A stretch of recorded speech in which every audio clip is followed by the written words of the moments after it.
Is architecture art?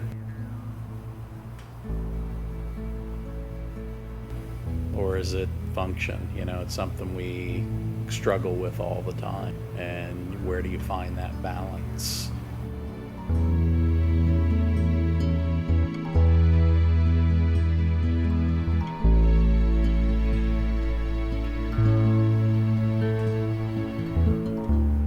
I really do feel a responsibility to the art, but I don't think the art is something that is really intangible anymore. I mean, I think the art part of it is making spaces for people.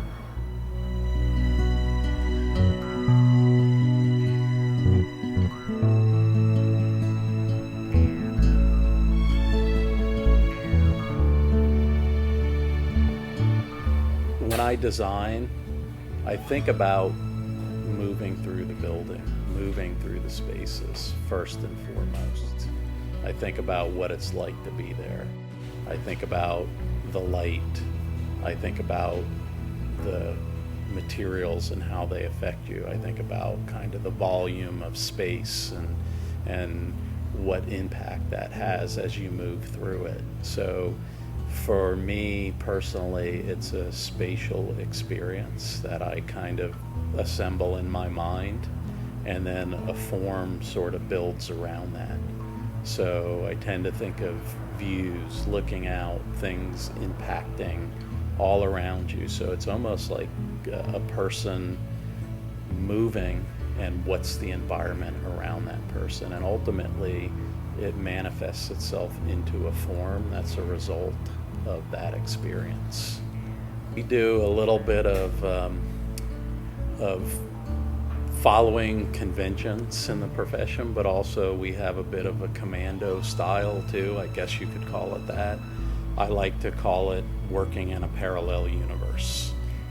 There are certain things you have to do. You have to meet budgets, you have to meet schedules, and you have to meet other kind of pragmatic issues, but at the same time you can work outside that realm, and that's really what we try to do, is work like an artist and bring those other paradigms into the art world as opposed to the other way around.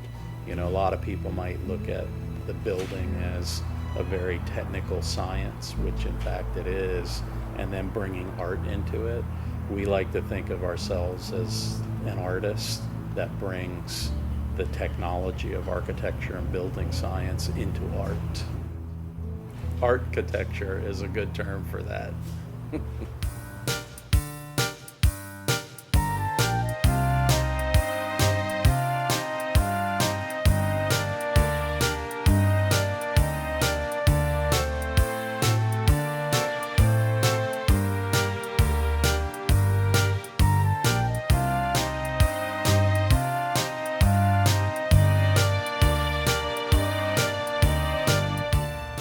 I have a real passion for making better communities, and I have a passion for building with the environment, and I would say that I carry that torch in the firm.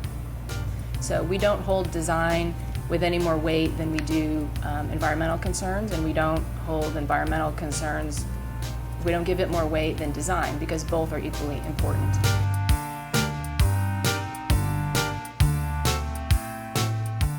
In the past, design hasn't really been a part of public housing in this country, and that was something that I in particular felt very strongly about. Design is actually a part of the healing process for people who have been previously homeless. Everyone deserves good design.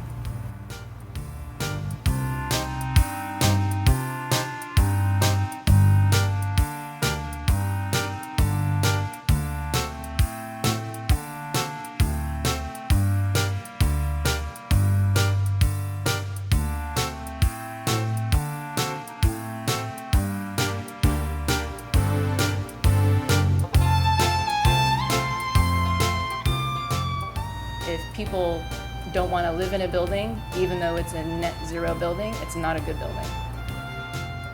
When I became an architect, I wanted to help a lot of people. I didn't want to help a singular person.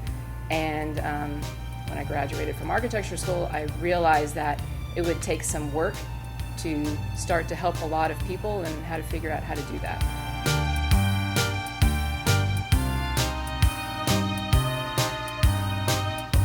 We do a lot of public buildings and structures, and one would think that it's less personal, and the aspect of that is like, public gets more abuse, public doesn't care, but in fact I believe the opposite. You actually reach more people, and it has a more profound impact on even more people in the public realm. So for us, a lot of times when you're doing private projects, our clients really understand the art making of it, but the general public, may not. And so to have an impact on the general public really can make profound change or have impact on people. They may not understand what you're doing, but it affects them in a way that has a profound impact on them.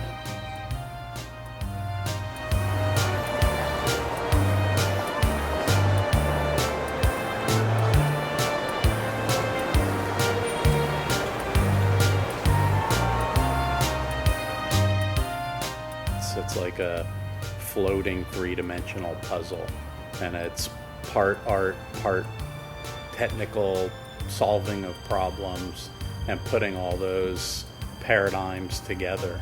So I think about it primarily as art, but there's always kind of a floating theme going in my subconscious that says, okay, how do we do this? How do we get it built?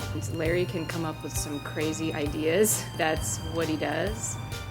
How much does it cost? How do those paradigms all fit into kind of the puzzle? But really, I try to practice more like a sculptor or an artist than an architect that just solves problems. It would be easy and really boring to go with the flow.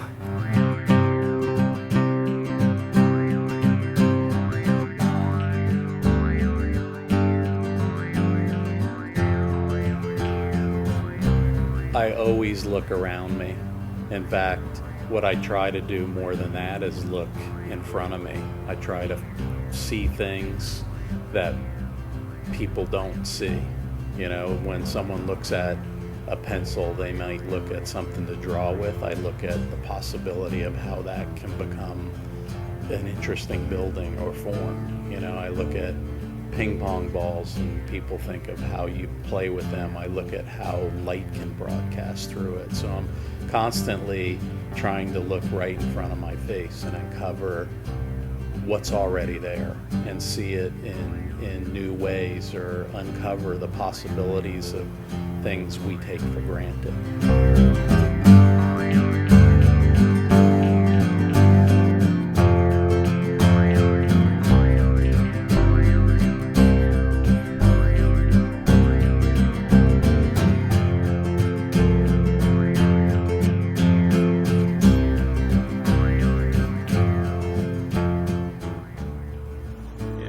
Don't be fooled by Angie, playing the practical person here. She's extremely creative, and creativity comes in so many forms.